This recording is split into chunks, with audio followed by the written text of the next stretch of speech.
The woman refused the herb at first, even as her fever worsened because everyone in the village knew what could happen if it was taken wrongly. In that village, herbs were never trusted completely, no matter how often they had been used before.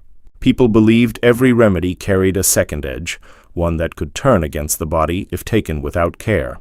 Stories of harm were remembered more clearly than stories of healing, especially during the long winters. The herb chosen that night had been used before, but never without hesitation or careful watching. It was believed to draw sickness outward, though no one agreed how strongly it should be used. Too little was said to fail completely, while too much risked weakening the body beyond recovery. The elder refused to rush, knowing that urgency often led to mistakes no one could undo. The woman's breathing worsened slightly, and the room grew quieter as the decision could no longer be delayed. Only then did the elder begin to prepare the herb, slowly and without any wasted movement. The scent rose faintly, not strong, but enough to remind everyone of what they feared. The first use was always the most uncertain, because nothing yet had proven it would help. The cup was held steady for a moment before touching her lips, as if the act itself required agreement from everyone watching. She drank slowly, not from trust, but because refusal no longer felt like a choice she could hold. No one spoke afterward because the first moments following the herb were believed to reveal more than any words could explain. Her breathing deepened slightly, though uneven, and the elder watched closely for signs that the body resisted. One villager turned away, unwilling to watch further, as if witnessing the effect might somehow bind them to its outcome. The elder did not prepare more, knowing the body must settle before any further decision could be made. They believed the herb would either draw sickness outward or push the body further into weakness, and nothing could guide which. By late morning, the fever had not worsened, which in itself was taken as a cautious sign.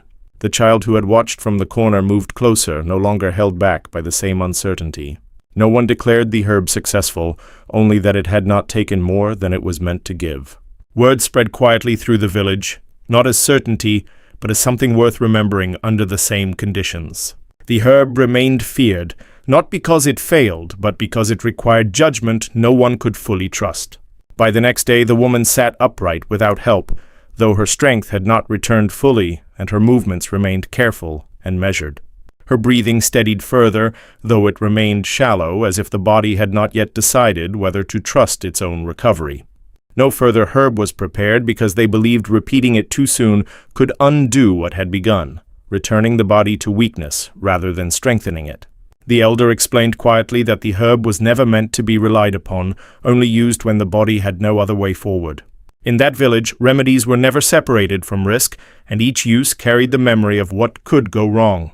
Outside, the thaw continued to spread across the ground, revealing earth that would soon demand labor from those only just recovering. The villagers moved with more steadiness now, though no one tested their strength beyond what was necessary. The herb remained in its place, not discarded, because its presence still held value even when not being used. It was kept not as comfort, but as a reminder that survival often depended on choices that could not be made without doubt or consequence. What they carried forward was not certainty, but the knowledge that caution had preserved what strength remained. In the end, the herb had not removed the danger, only guided them through it without making it worse than it already was. These were the choices that carried people through uncertain seasons. Subscribe to Ancient Ways for more forgotten knowledge.